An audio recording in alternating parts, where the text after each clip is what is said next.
ఇవాళ జమ్మూ కాశ్మీర్ హర్యానా ఎన్నికల ఫలితాలు అయితే వెల్లడనున్నాయి. ఉదయం 8 గంటల నుంచే కౌంటింగ్ అయితే ప్రారంభమైంది. ఉదయం 11 గంటలకు ట్రెండ్స్ పై క్లారిటీ వచ్చే ఛాన్స్ ఉన్నట్లుగా తెలుస్తోంది.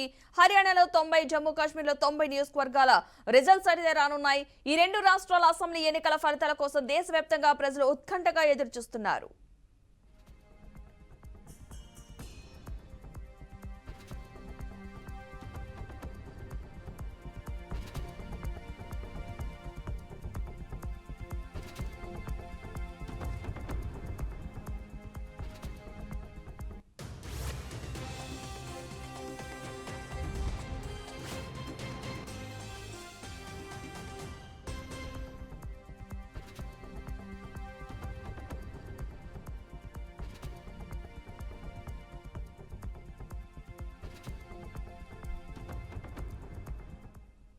హర్యానాలో 90 నియోజకవర్గాలకు గాను 1031 మంది క్యాండిడేట్లు ఎన్నికల బరిలో నిలిచారు. అందులో 464 ఇండిపెండెంట్ అభ్యర్థులు, 101 మంది మహిళలైతే పోటీలో ఉన్నట్టుగా తెలుస్తోంది. ఈ నెల 5వ తేదీన ఎన్నికలైతే జరగనున్నాయి. 67.90% పోలింగ్ అయితే నమోదైంది. హర్యానాలో ఒకే విడతలో పోలింగ్ జరిగింది.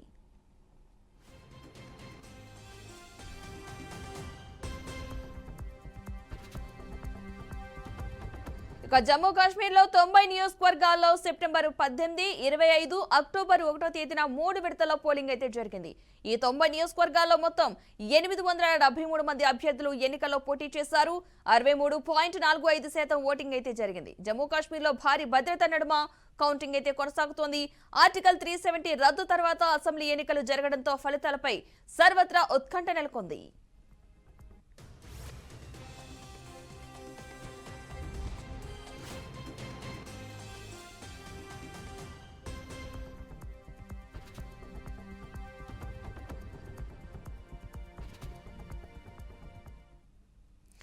మొత్తంగా నేడు హర్యానా, జమ్మూ కాశ్మీర్ ఎన్నికల ఫలితాలైతే వెలువడనున్నాయి. ఓట్ల లెక్కింపు అయితే ప్రారంభమైంది. 8 గంటల నుంచి ఉదయం.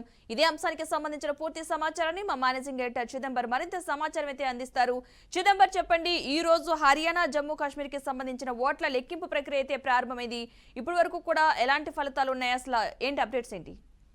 అయితే అర్లీ ట్రెండ్స్ చూస్తుంటే మాత్రం ఏదైతే ఎగ్జిట్ పోల్స్ చెప్పిన విషయాలే మనకి కరెక్ట్ అయ్యే అవకాశం మనకు కనిపిస్తుంది. అంటే ముఖ్యంగా చూస్తే మాత్రం హర్యానాకు సంబంధించి పూర్తి స్థాయిలో కాంగ్రెస్ పార్టీ సింగిల్ లార్జెస్ట్ పార్టీగా రావడంతో పాటు అధికారాన్ని కంపల్సరీ చేజిక్కించుకుంటుంది అంటూ గతంలో చెప్పిన నేపథ్యం మనం చూస్తాం. బట్ జమ్మూ కాశ్మీర్ లో మాత్రం కాస్త అంటే బీజేపీకి కొన్ని ఏజెన్సీలు ముఖ్యంగా ఏవైతే ఎగ్జిట్ పోల్స్ ఉన్నాయో వాటిలో బీజేపీ కొద్దిగా ఎడ్జ్ ఇచ్చిన ప్రస్తుత పరిస్థితుల్లో మాత్రం అది హోరీగా వెళ్తుందన్న విషయం అయితే మనం చెప్పొచ్చు. ఎందుకంటే జమ్మూ కాశ్మీర్ సంబంధించి నేషనల్ కాంగ్రెస్ 38 సీట్లలో ముందంజలో ఉంటే బీజేపీ పార్టీ కేవలం 35 స్థానాల్లో మాత్రమే ముందంజలో ఉంది. మరొక పార్టీ, కీలకమైన పార్టీ పీడీపీ 3 స్థానాల్లో అక్కడ ముందంజలో ఉంటే మరొక 9 స్థానాల్లో మాత్రం ఆ ఇండిపెండెంట్లు, తర్వాత చిన్న పార్టీలు అక్కడ ముందంజలో ఉన్న పరిస్థితి మనకు కనిపిస్తుంది. అదే హర్యానా పరిస్థితి మాత్రం పూర్తి భిన్నంగా మనకు కనిపిస్తుంది.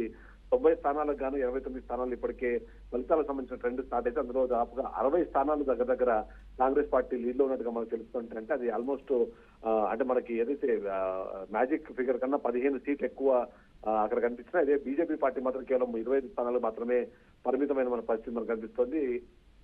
6 స్థానాల్లో అక్కడున్న స్థానిక పార్టీలు అలాగే ఇండిపెండెంట్లు ముందంజలో ఉన్నట్టుగా మనకు తెలుస్తుంది. అయితే హర్యానాకు సంబంధించి చూస్తే మాత్రం చాలా క్లియర్ గా 2 పర్యాయాలు అక్కడ అధికారంలో బీజేపీ పార్టీ ఉంది కాబట్టి యాంటీ ఇన్కంబెన్సీ ఉండే అవకాశం ఉందంటూ కూడా గతంలోనే ఏవైతే ఎగ్జిట్ పోల్స్ లో కానివ్వండి లేకపోతే సర్వేల్లో కానీ తేలిన మన పరిస్థితి కనిపిస్తుంది. కాబట్టి అదే ఇక్కడ కంటిన్యూ అయినట్టుగా అయితే మనకు అర్థమవుతుంది. కానీ అదే పరిస్థితిలో అది కాకుండా జమ్మూ అండ్ కాశ్మీర్ లో చూస్తే మాత్రం ఆర్టికల్ 370 రద్దు తర్వాత మొదటిసారి ఎన్నికలు జరుగుతున్నాయి. దాదాపుగా 10 సంవత్సరాల తర్వాత ఎన్నికలు జరుగుతున్న నేపథ్యంలో ఈసారి దేశవ్యాప్తంగా జమ్మూ కాశ్మీర్ ఎలాంటి పరిస్థితి ఉంటుంది అనే విషయం పైన అయితే దేశం మొత్తం ఎదురు చూసిన సిచ్యువేషన్. అందులో బీజేపీ పార్టీ కేవలం 35 స్థానాలకు పరిమితం కావడం అది కూడా జమ్మూలో ఎక్కువ ప్రాబల్యం కనిపిస్తోంది. అదే కాశ్మీర్ లోకి వచ్చేటప్పుడు మాత్రము నేషనల్ కాంగ్రెస్ పార్టీ అలాగే పీడీపీ అక్కడ పర్ఫామ్ చేస్తున్నట్టుగా తెలుస్తుంది. ఓవరాల్ గా చూస్తే మాత్రం అంటే ఏదైతే పార్లమెంట్ ఎన్నికల తర్వాత పార్లమెంట్ ఎన్నికల ఫలితాల సమయంలో కూడా కాంగ్రెస్ పార్టీ పుంజుకుంది. గతంతో పోలిస్తే దాదాపుగా 99 సీట్లలో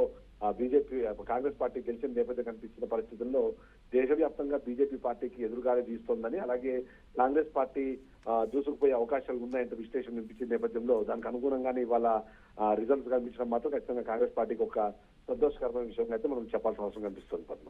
అయితే చిదంబర్ 11 గంటల తర్వాత ఒక క్లారిటీ వచ్చే అవకాశం ఉందనుకోవచ్చా? రెండింటికి సంబంధించి అటు హర్యానా కావచ్చు, ఇటు జమ్మూ కాశ్మీర్కి సంబంధించి కావచ్చు.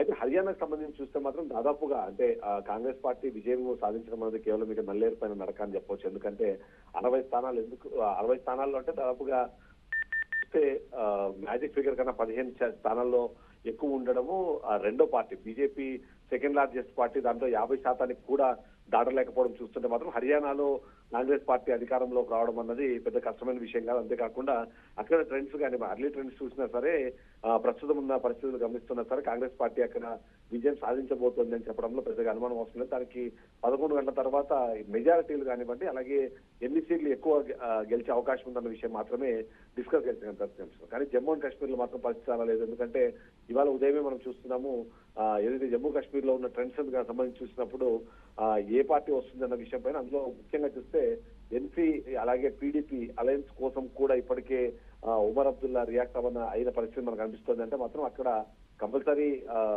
నేషనల్ కాంగ్రెస్ అక్కడ అధికారంలోకి వచ్చే అవకాశము, ఒకవేళ అవకాశంలోకి వచ్చే పరిస్థితులు ఏదో సమస్య ఉన్నా సరే పీడీపీ పార్టీని కన్సిడరేషన్ లో తీసుకునే ఆలోచన కనిపిస్తుంది. కాబట్టి బీజేపీ పార్టీ అక్కడ మేబీ అంటే ఆ 11 గంటల తర్వాత మాత్రమే బీజేపీ పార్టీ ఎలాంటి పర్ఫార్మెన్స్ చేస్తుంది, అసలు అధికారంలోకి వచ్చే పార్టీ ఏదైనా తెలిసే అవకాశం మనకు కనిపిస్తుంది.